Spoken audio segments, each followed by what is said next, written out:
pelo vídeo aí que eu acho muito proveitoso. Opa, muito proveitoso. Na verdade, nós precisamos, assim, são poucos aqueles, né, irmão, que ouvem uma vez, vê uma vez, lê uma vez e absorve tudo e grava, né? Tem aquela memória de elefante. Então são poucos que fazem isso, que conseguem fazer isso, tem esse privilégio aí. Eu mesmo, eu preciso ler um monte de vezes a mesma coisa. Também. Até que vai absorvendo, eu fico bravo comigo mesmo às vezes. Eu falei, nossa, mas eu já li isso aqui um bocado de vezes, eu já pensei nisso aqui, eu esqueço, não consigo conectar uma coisa com a outra, eu fico bravo comigo. Como pode? Acaba ruim desse jeito para gravar as coisas, né? Mas é no exercício, né? É na repetição que a gente vai absorvendo, gravando e a gente vai estudando inclusive as mesmas coisas.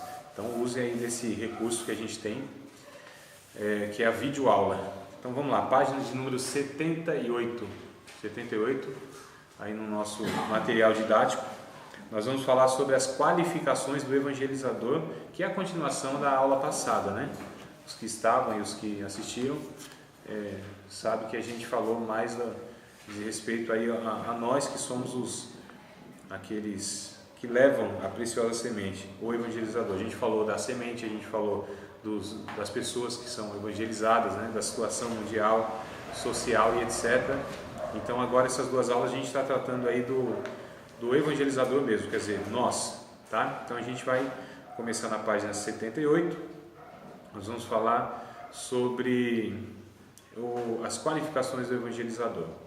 Então está escrito assim, ó, a palavra evangelista ocorre 3 vezes apenas no Novo Testamento. A primeira está em Atos 21:8, né? Efésios 4:11, a segunda, e 2 Timóteo 4, e verso 15. Na primeira passagem, 2 Timóteo 4 e 5, 4 e 5, isso, falei 15, né? 2 Timóteo 4 e 5. Na primeira passagem, encontramos o nome de Filipe, classificado como um evangelista. Em Efésios, a menção é a dos dons espirituais, ou ministeriais, né? Alguns preferem dons ministeriais. E em 2 Timóteo, o jovem pastor é conclamado a fazer a obra de um evangelista. Então, Filipe, o diácono, é chamado de evangelista. Filipe era diácono, tá, irmãos? Esse é aquele Filipe do capítulo 7 de Atos. Esse do capítulo 21:8, quando fala assim, Filipe, o evangelista, não é que ele era um evangelista no sentido ministerial. Ele era um diácono que era conhecido como um evangelista porque ele evangelizava, né? Mesma coisa quando a gente vê, por exemplo, o Timóteo. Aí em 2 Timóteo 4:5, Paulo diz assim para Timóteo, faz a obra de um evangelista. Mas Timóteo não era um evangelista, ele era um pastor, né? Presbítero, que é a mesma coisa. Então a gente percebe aqui, então tem o evangelista como ofício ministerial, que é o Efésios 4:11. Então a gente percebe que existe aquele evangelista como ministério, tá? O obreiro mesmo, ele é o evangelista, mas existe a obra de um evangelista, que aí todos os cristãos devem fazer, o diácono, o pastor. O pastor, irmãos, às vezes eu ouço falando assim, ovelha gera ovelha. Já ouviram falar nessa, né? Ovelha gera ovelha. E tirando o privilégio de ganhar almas do pastor, como se o pastor não tivesse essa responsabilidade, esse privilégio de ganhar almas e deixar só em casa os mesmos membros e dos demais outros obreiros. Não. O pastor também ele deve ser um ganhador de almas, né? Também deve fazer a obra de um evangelista. Como deve ser o exemplo em tudo, nisso também deve ser. Então, o pastor, ele deve fazer a obra de evangelista, o diácono pode fazer, e qualquer cristão, irmãos, qualquer um. Isso aqui não é questão de cargo ministerial. Nós já falamos que existe sim um ofício, um cargo ministerial de evangelista, porém todo cristão, todo regenerado, todo salvo, e só esses devem evangelizar, né? Então, aquele que não é convertido não deve evangelizar, não pode, é uma contradição, porque ele vai estar falando daquilo que ele não experimentou, daquilo que ele não conhece, daquilo que para ele não é a realidade. Então, pessoas não convertidas, elas querem evangelizar, fica sem autoridade, né? Fica um negócio sem jeito, é questionada pelas pessoas e elas não sabem, não é nem questão de não saber, é porque elas não experimentaram aquilo. Então você não fala daquilo que você não vive, não sabe, não é? falar de paz se não sabe o que é paz, falar de esperança falar de fé se não vive pela fé, né? Falar de Jesus como seu Senhor, Jesus como Salvador, se isso não é uma realidade na sua vida, na nossa vida, a gente fica aí como um mensageiro hipócrita, né? Nem no sentido negativo que a pessoa está representando. Hipócrita porque não é a realidade dele, né? Ou dela. Mas vamos lá. Nesse trabalho chamamos o evangelista de evangelizador. Página 78. Nós nos nomes diferentes para uma mesma função. A tarefa dele é de suma importância para o reino de Deus. Do seu bom e dedicado trabalho dependerá o quanto a igreja se desenvolverá e cumprirá a sua missão. No entanto, para o bom desempenho de suas funções, algumas qualificações descritas abaixo são relevantes, ou seja, são importantes. Primeiro, trabalhador. Deus não chama e não conta com preguiçosos. Todos os que ele chamou estavam empenhados em alguma tarefa. Davi, quando foi chamado para ser rei, estava pastoreando as ovelhas do seu pai. Eliseu estava trabalhando com a junta de bois. Outros, como Gideão e Elias, trabalhavam. É necessário ser trabalhador, pois a obra é espinhosa e exigente. O trabalho é árduo. É preciso estar disposto a cumprir metas, não as pessoais, mas as de Deus. Então, quando a Bíblia diz que tem que ser trabalhador, a questão, a Bíblia não, o material didático, né? Não é a Bíblia, né? Apesar que a Bíblia tem por inferência, mas aqui é o material. Quer dizer que a pessoa precisa ser uma pessoa engajada, persistente, dedicada. Esse é o sentido, tá certo, irmão? Por quê? Porque é esforço, não é? É dedicação, é perseverança. Bom seria se a gente assim falasse a primeira vez, Jesus te ama, não sei o que, você é pecador, tem um Salvador, e aquilo se resolver, seria bom, não seria, né? Folhetinho, lá, a gente saía em alguns eventos assim, ao ar livre e tal, e aí você evangelizando com o folhetinho e tal, né? Seria bom que a gente tivesse um resultado assim, nossa, a primeira vez que a gente foi, um monte de gente não é assim. Às vezes você gasta esforço, gasta dinheiro, gasta tempo, gasta energia, gasta um monte de coisa e não tem resultado nenhum, né? E aí quem trabalha por resultado já está aí já desfalecendo, já está desanimando, né? Todo esse esforço, tudo que a gente fez não teve resultado. Então, se a gente trabalha pelo resultado, é um negócio complicado. E o trabalhador é aquele que não cansa, é aquele que vai fazendo até que o trabalho seja feito. Então, como o nosso trabalho não vai acabar nunca, então a gente nunca para de trabalhar, nunca desiste, nunca desanima, nunca por causa dos resultados ou porque muitos desistiram, a gente também vai desistir. Não. Isso, na verdade, irmão, a evangelização, ela não é só uma questão de, eu vou fazer isso. Não, é uma questão de uma naturalidade minha. Eu postei lá, vocês viram no grupo lá, o Charles Spurgeon, né? Ele tem uma frase lá interessante, um pensamento. Então, a questão é, nós estamos indo para o céu.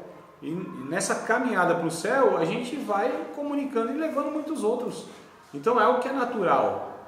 Não é assim um esforço que ele é muito sofrido. Não é isso. Não pode ser aquela coisa sofrida, obrigação, né? Porque quando o pastor, o líder ou alguém convoca, você vai porque você sabe que se não for, vai ser mal visto. Vão falar, não quer nada com nada. Aí as pessoas vão. Aí a gente às vezes não sai assim em grupo para evangelizar. A gente percebe que tem gente que está ali fazendo não sei o que, né? Deixa eu ver assim, como pode? Não intercede, não aborda ninguém, não ajuda em nada, parece estar passeando ou está fazendo número lá, né? É um negócio complicado. Então não é pela motivação da sua alma, não é pelo desejo de compartilhar o evangelho, né? E é um esforço enorme. E aí depois reclama, murmura. E a gente já sabe como que é o resultado dessas coisas aí, ou dessas pessoas. Então, mas precisa ser trabalhador. Segunda qualificação, tem que ter um coração de servo. O verdadeiro servo não é obstinado, teimoso, né? E está sempre disposto a aprender e aceitar seus erros. Quem tem coração de servo respeita o seu ministério e o pastor que o está liderando.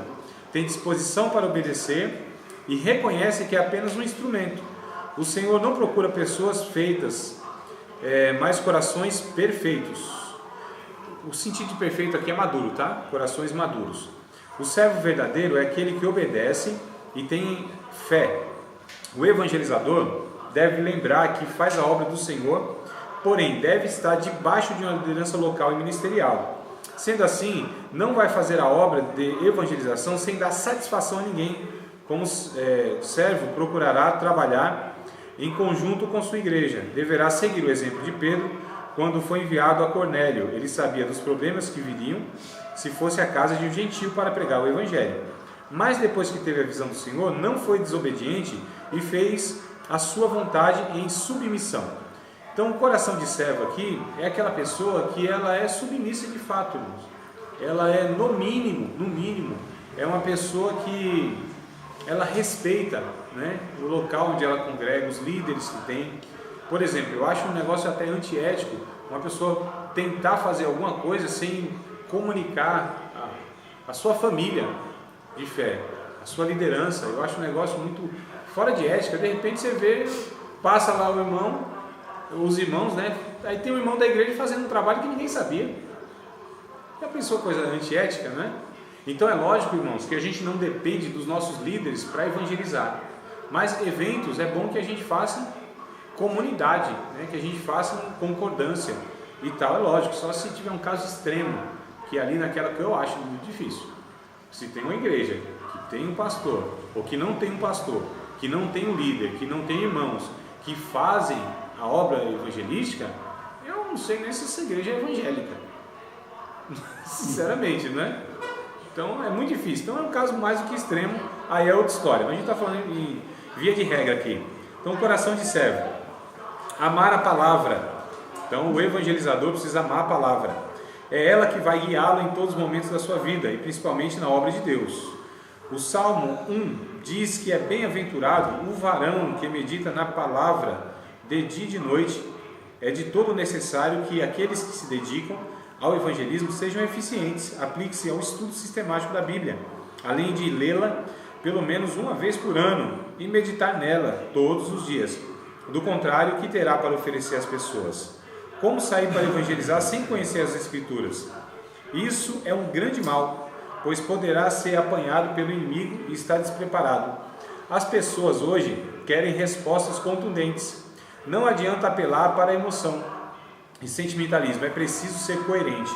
Muitos querem fazer essa obra, mas não querem se dedicar ao seu instrumento de trabalho e realização, quer dizer, a Bíblia. Vamos ler um texto aqui em Atos capítulo 8, irmãos?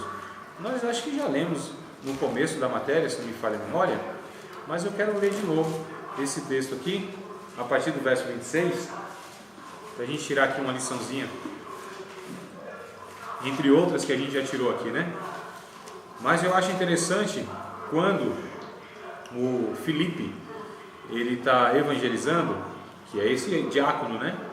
No capítulo 7, ele já aparece aqui no capítulo 8, sendo conduzido pelo Espírito Santo em uma situação bem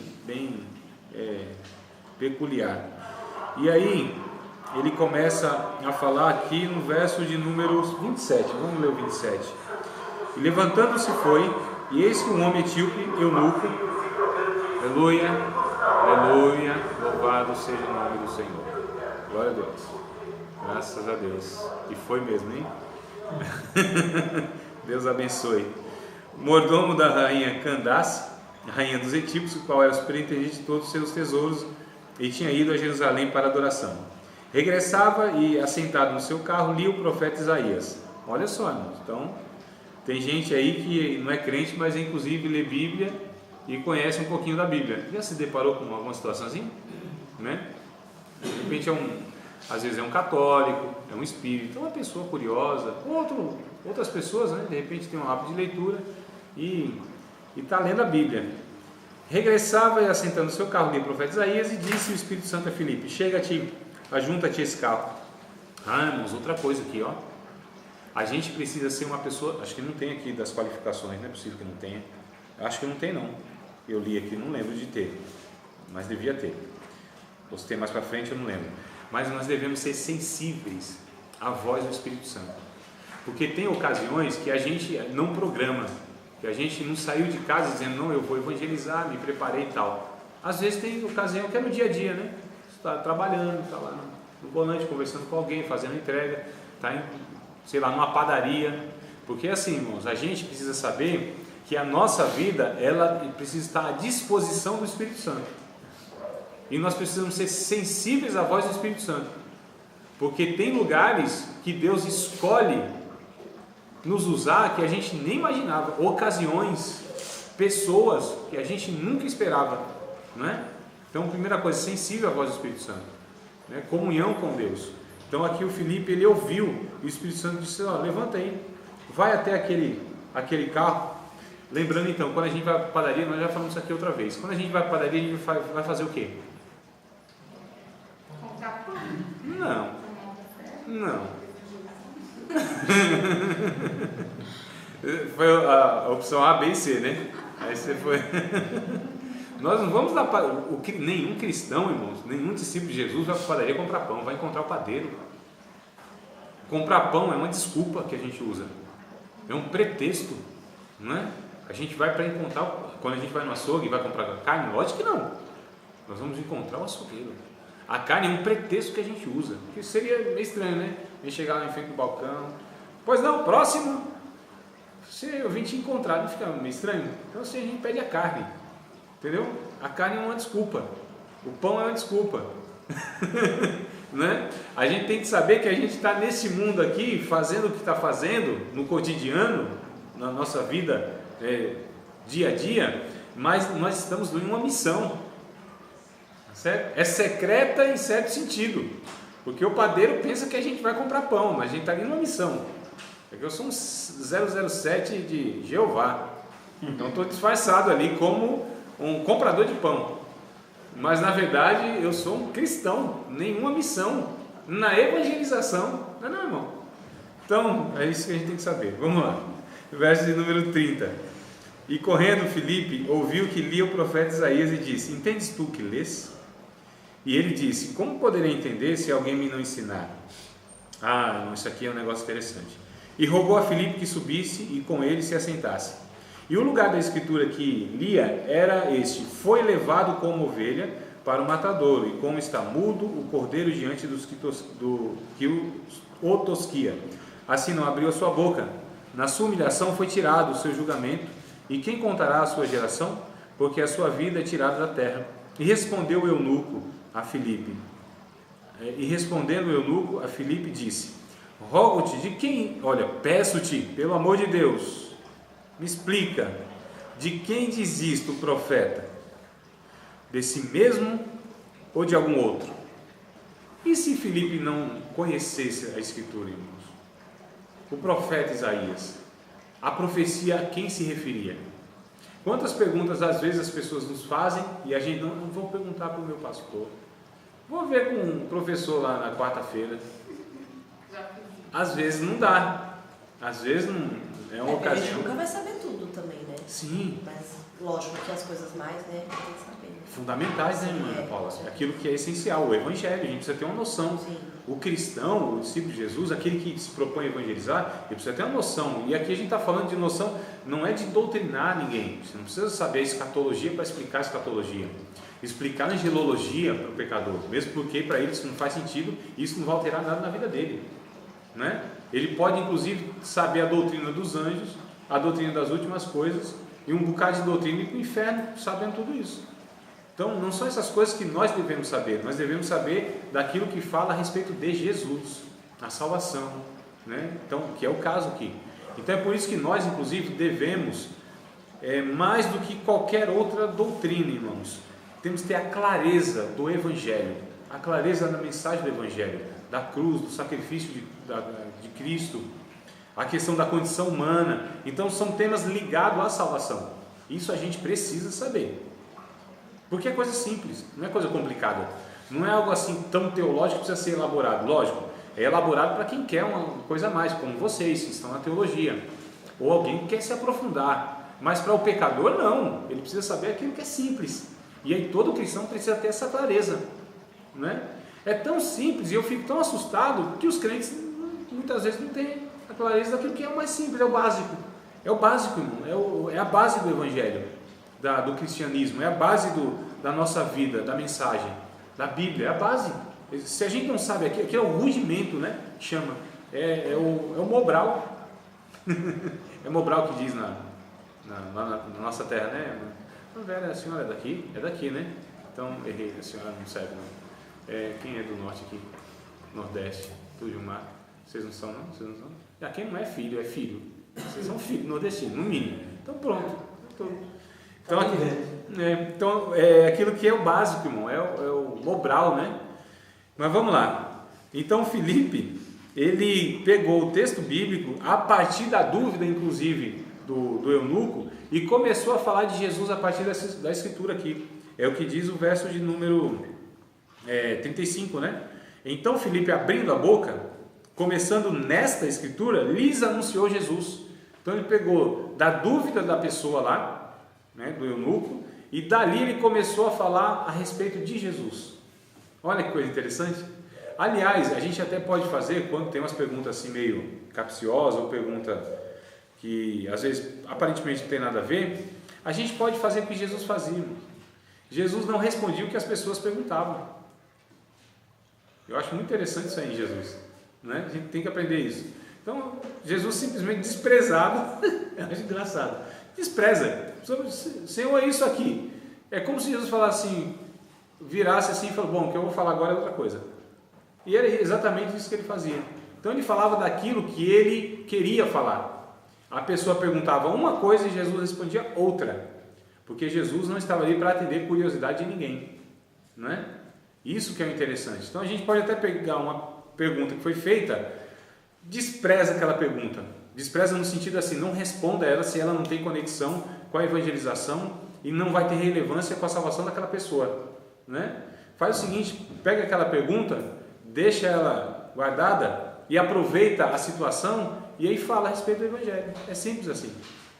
Se a gente começar a falar a respeito do Evangelho, é possível que essa pessoa até ela esqueça da pergunta que ela fez. Porque o que ela vai ouvir, mas é muito melhor, irmão, do que a resposta que ela estava querendo a princípio. Porque não tem nenhuma resposta, nenhum assunto melhor e nada que a gente possa usar como argumento do que o Evangelho. Vamos ler em 1 aos Coríntios, capítulo 2? Acho interessante esse negócio. 1 Coríntios. Capítulo 2. Capítulo 2, verso 1. Pode ser 1, 2, o 3, o 4. Pode ler até onde você quiser. 1 ao 4. Você achou, Yuri? Pode ler então, meu irmão, por favor? E eu, irmãos, quando fui ter convosco, anunciai-vos o testemunho de Deus. Não fui com sublimidade de palavras ou de sabedoria, porque nada me propus saber entre vós, senão a Jesus Cristo e este crucificado. E eu estive convosco em fraqueza e em temor, e em grande temor. A minha palavra e a minha pregação não consistiu em palavras persuasivas de sabedoria humana, mas em demonstração de espírito e de poder. Isso, ainda o verso 5, se você quiser completar. Para que a vossa fé não se apoiasse em sabedoria dos homens, mas no poder de Deus. Isso, olha que coisa interessante. Então Paulo, que poderia inclusive versar sobre um monte de assunto, um monte de tema, e ele tinha, né? Tinha sabedoria para isso, tinha inteligência para isso, tinha conteúdo para isso, mas ele disse, não, eu fui apresentar Jesus e este crucificado, no poder de Deus, não com palavras, não com ideias, para que a fé dessas pessoas não fosse apoiada em sabedoria humana, mas sim no poder de Deus. E o que é o poder de Deus? O poder de Deus é o verso 18 do capítulo 1 que ele diz aqui, ó. Ainda 1 Coríntios, pessoal, voltar um pouquinho, capítulo 1, verso 18, a minha Bíblia está na mesma página. Porque a palavra da cruz é loucura para os que perecem, mas para nós que somos salvos, é o poder de Deus. Vou continuar lendo aqui. Porque está escrito, verso 19, destruirei a sabedoria dos sábios e aniquilarei a inteligência dos inteligentes. Onde está o sábio? Onde está o escriba? Onde está o inquiridor de século? Porventura não tornou Deus louca a sabedoria deste mundo, visto como na sabedoria de Deus o mundo não conheceu a Deus pela sua sabedoria. Aprove a Deus salvar os crentes pela loucura da pregação. Porque os judeus pedem sinal, e os gregos buscam sabedoria, mas nós pregamos a Cristo crucificado, que é escândalo para os judeus e é loucura para os gregos. Olha que coisa interessante, irmão. Então os judeus queriam lá um sinal, uma coisa, né? E os gregos buscavam sabedoria. O que Paulo pregava? Que para eles era loucura, mas Deus escolheu por essa loucura, classificada pelo mundo como loucura, porque para Deus isso é a sabedoria dele, né? E o que é a sabedoria de Deus? É Cristo, nele reside toda a sabedoria, todos os tesouros estão em Cristo. Então a mensagem da cruz, a gente precisa voltar, irmão, a pregar isso, essa mensagem simples, aos domingos, às terças, às quartas, às quintas, às sextas, às sábados, domingo e segunda também, acho que eu esqueci. Então vamos lá, irmão. Amar a palavra de Deus, ter atitude de servo, um ponto 4 aí. Não ser uma pessoa arrogante e saber que precisa sempre aprender. Respeitar quem tem autoridade e não buscar somente sua satisfação pessoal. Atitude de servo é atitude de submissão, ou seja, deverá ser submisso a Deus, à igreja, ao ministério, ao pastor, ao líder colocado acima dele, no sentido administrativo, né? Paulo nos dá o exemplo, pois quando chegou o trabalho missionário em Jerusalém, apresentou-se aos líderes da igreja para prestar relatório e acatou tudo o que ouviu dele. Comunhão com Jesus. Qualquer um que verdadeiramente queira ser um instrumento nas mãos do Senhor deve ter um desejo profundo de intimidade com Ele, uma vontade incomensurável de conhecê-lo melhor. Isso só é possível através de uma vida de oração, jejum, consagração e meditação na palavra. Quanto mais se conhece Jesus, mais intimamente se quer ter com Ele. A Bíblia diz que o crente passa a ter a mente de Cristo, seu desejo é fazer a vontade dEle. Então, isso aqui, irmão, é essencial mesmo, porque a gente, na evangelização, a gente se depara com cada situação, não sei vocês, né? E assim, é surpresa, porque uma pessoa endemoniada ou um demônio não avisa que vai se apresentar, vai dar aquele trabalho todo, vai dar show, né? Não vem assim. A gente sai, irmãos, de casa e não sabe o que vai acontecer. Isso é um fato. Ou você está numa situação que ali você não esperava aquilo. Porém, se eu não ando com Cristo, se Cristo não anda comigo, a gente é pego de surpresa, a gente passa vergonha, né?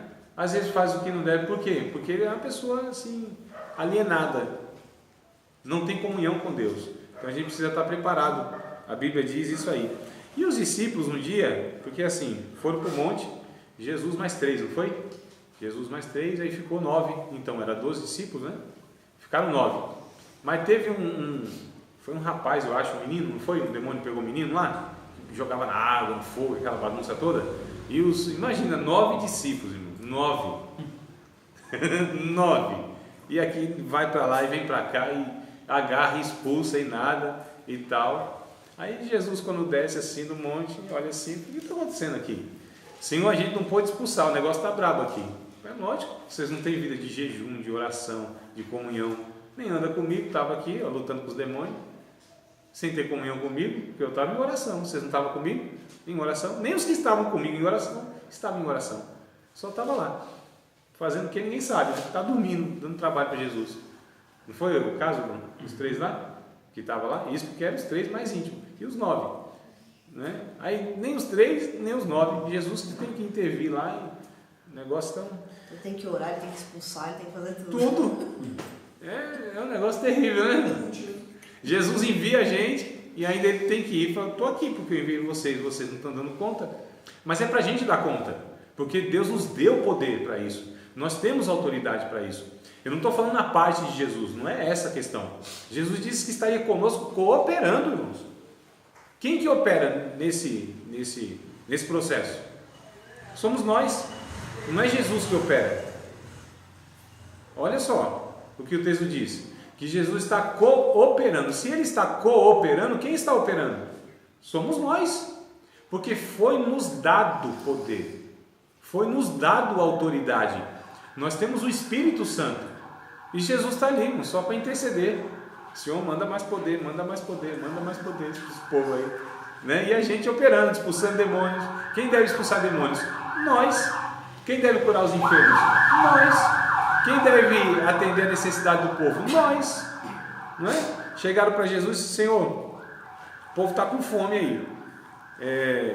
Vamos mandar esse povo lá para casa? Cada um não pode, vai morrer no meio do caminho. Dá-lhe vocês de comer. É o que Jesus disse. Dá vocês. Aí tem a pouca fé do povo. Aí Jesus tem que ir lá fazer o milagre da multiplicação. Mas quem deveria fazer aquilo? Eram os discípulos, irmão, não Jesus. Jesus só intervia porque o povo não entendia o que eles já tinham recebido. E nós recebemos poder. Então a gente precisa, lógico, jamais confiando em nós mesmos, mas sabendo que já nos foi outorgado pelo Evangelho e por Cristo, irmãos. Maior do que está em nós, do que está no mundo. Se eu não tenho uma autoridade de Deus, seja para expulsar um demônio, ou para contornar uma situação adversa, que o diabo ele quer bagunçar o coreto, né? Não? Então eu tenho alguma coisa errada comigo, no meu andar com Deus, na minha vida com Deus, irmãos. E aí a gente fala: nossa, agora eu preciso consagrar mais a minha vida. Como assim? Por que não estava? E por que não tinha essa comunhão? Então é preciso acontecer uma situação onde passa um vexame. Na minha terra diz vexame. Na terra de vocês também, dos pais de vocês, vexame. Um vexame, um carão, não é assim que diz também lá? Então é preciso isso para que depois a gente despede. Não, a nossa vida tem que ser essa vida contínua, irmão, de comunhão com Deus, ter autoridade. Não tem, eu fico às vezes vendo: meu Deus, que sofrimento é esse?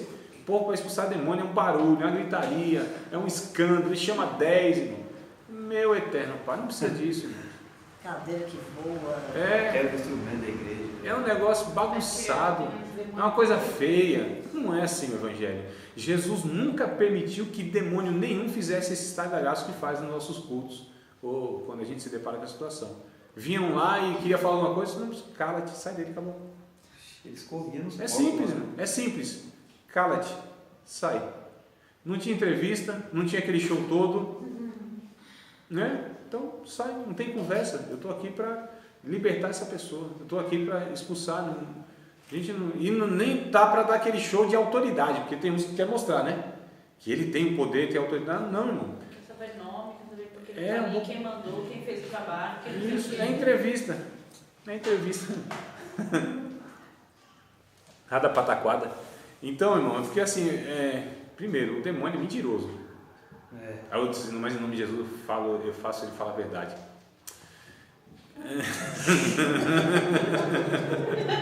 Ah, meu Deus do céu. Então, meu pai. Foi uma pessoa que mandou e foi outra, né? Foi dele. Irmãos, olha, nos nossos cultos, nos nossos ajuntamentos, demônios, quando há manifestação demoníaca, os demônios não podem ter holofotes, não podem ser o centro. Esse negócio tem que acabar o quanto antes, porque aquele culto é oferecido a Jesus. Quem tem que ser destacado é Jesus naquele lugar, tá certo? É Jesus que tem que ser exaltado naquele lugar. Se aparecer alguém endemoniado, louvado seja Deus, porque ali mesmo é o lugar de se manifestar aquilo lá. Mas aquele negócio tem que ser resolvido biblicamente, rápido. Aquela pessoa precisa ser aliviada da opressão demoníaca, quanto antes. E Jesus precisa ser continuamente adorado naquele ambiente como era. Agora os demônios parece que, né, fazem a festa e Fica a noite inteira. E meu Deus, não, irmão, a gente precisa ter cuidado com essas coisas aí, tá bom? Então vamos lá, ter comunhão com Jesus, manter o olhar fixo na realização da obra. O evangelizador deve manter o foco no seu trabalho. Vocês estão acompanhando aí a leitura? Sim.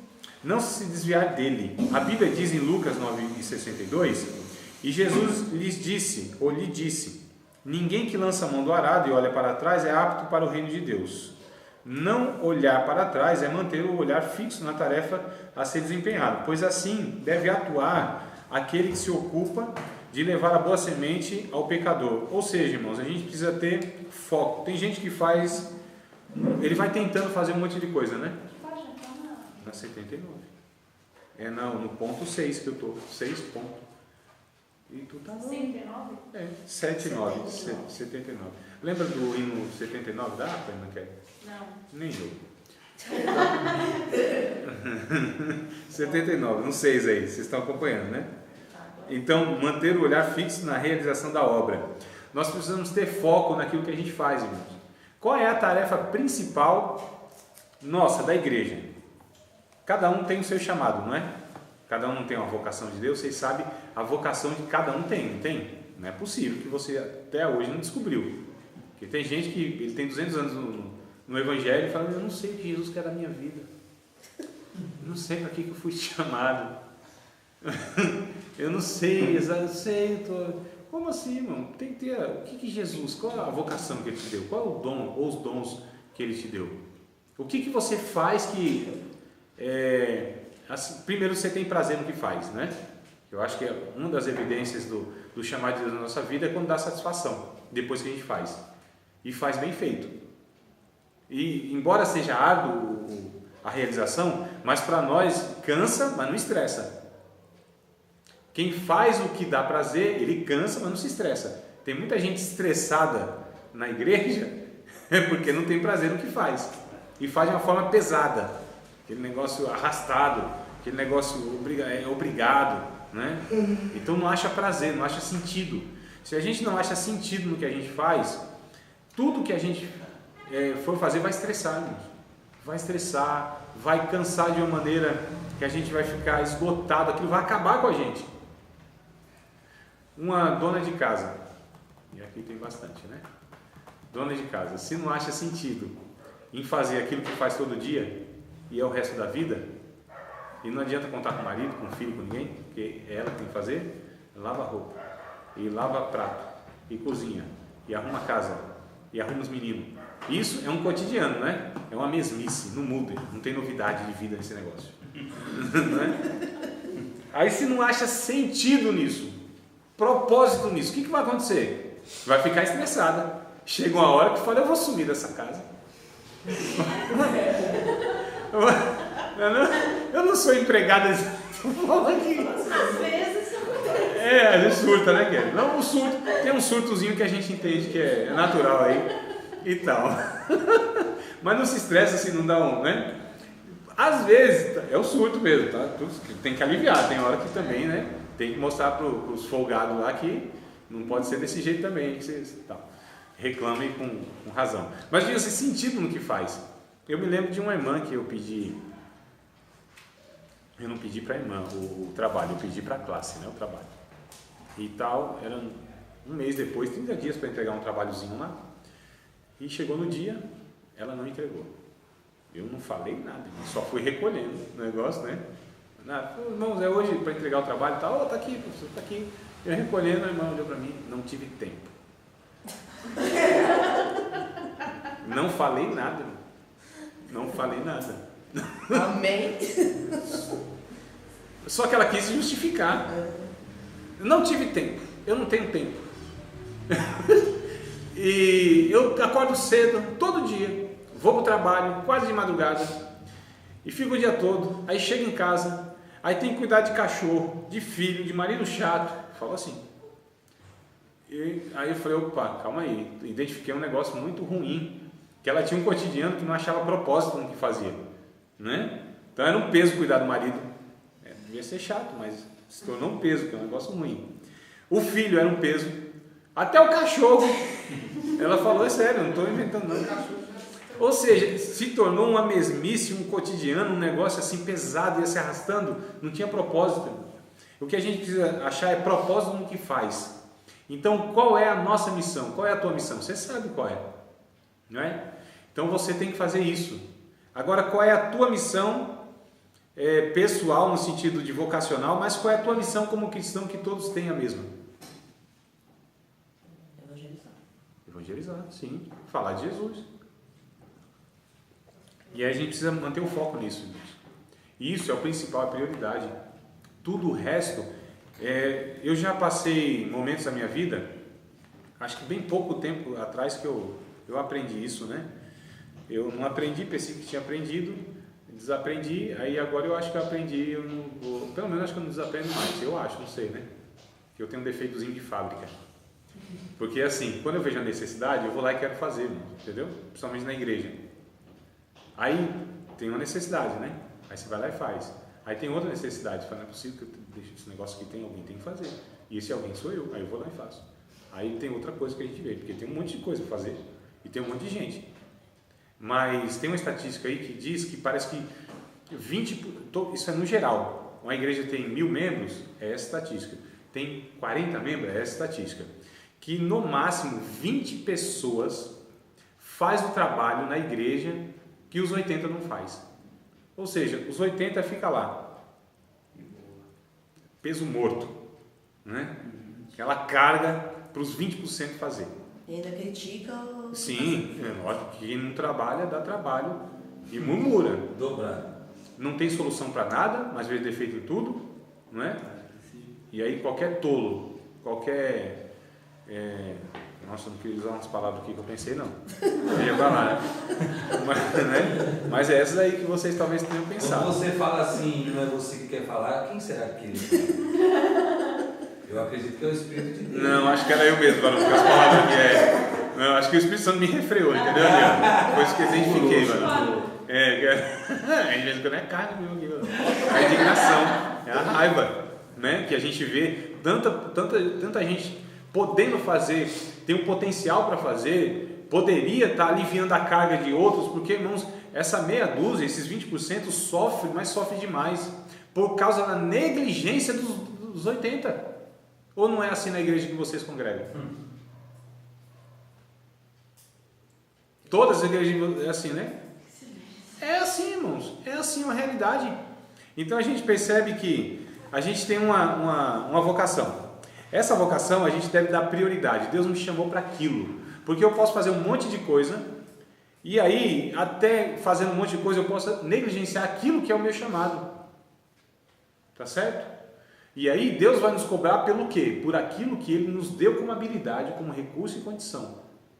Se a gente faz isso, ótimo. Aí granjeamos mais 2, então faço os 4. Se Deus deu 2, eu tenho que ser fiel nos 2. Se Deus deu 5 e eu faço 5, então posso fazer mais 5. Louvado seja Deus. Agora, se Deus me deu 1, eu enterro esse 1 e quero fazer outras coisas, aí vai ser cobrado esse 1. Porque foi nesse 1 que Deus disse, é nisso aqui que o meu Espírito te capacitou. Eu te coloquei na igreja porque assim, não, é um negócio organizado demais e a gente não tem noção, o reino de Deus. É uma coisa assim fenomenal. O Espírito Santo, ele põe na igreja quem quer, da forma que quer e distribui os dons da maneira adequada. É por isso que muitas vezes a gente fala assim, nossa, nessa igreja aqui está faltando tal dom. Não está faltando tal dom, está lá. É que às vezes está negligente, não foi descoberto, não foi dado recurso, mas está lá. Nenhuma igreja sendo de Jesus tem falta de nada, irmãos. Não tem falta de pastor, não tem falta de missionário, não tem falta de pregador, não tem falta de conselheiro, não tem falta de evangelista, não tem falta de nada, porque é o Espírito Santo que providencia essas coisas. Agora nesse processo aí, há uma série de negligência e erro humano, que não identifica isso, né? Então negligência às vezes da liderança, negligência às vezes do liderado, aí é outra história, aí cada um que tem que se virar para descobrir o que está acontecendo. Mas se a igreja de Jesus tem tudo, né? Inclusive professor de teologia. Estou falando de dentro, não de fora. Está dentro, irmão. Só que precisa ser investido, descoberto, né? Bancado, o menino lá que tem chamado, né? Não estou falando eu de fora, eu estou de fora. Eu dou um auxílio, estou falando de dentro. Cada igreja tem lá um professor de teologia. Cada igreja tem aquilo que é necessário, só que precisa ser identificado, investido, e muitas vezes isso não acontece, né? Mas vamos lá. Então, o 7, disposto a cumprir metas, não as suas metas, mas os objetivos de Deus para a sua vida, dentro da meta do Senhor, poderá ser conduzido ao deserto, como foi Jesus, ou à cova dos leões, né? Ou ainda a fornalha de fogo, como aconteceu com os 3 jovens judeus exilados na Babilônia. Mas uma coisa é garantida: em todas as situações, Ele, o Senhor, estará sempre presente.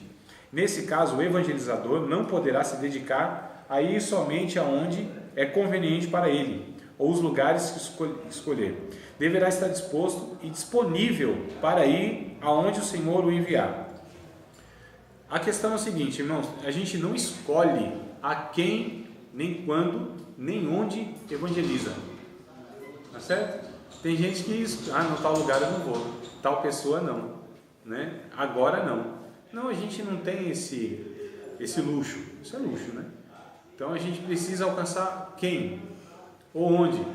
Todos os lugares, becos, valados, né? Em todos os lugares, todas as pessoas, em todos os momentos possíveis.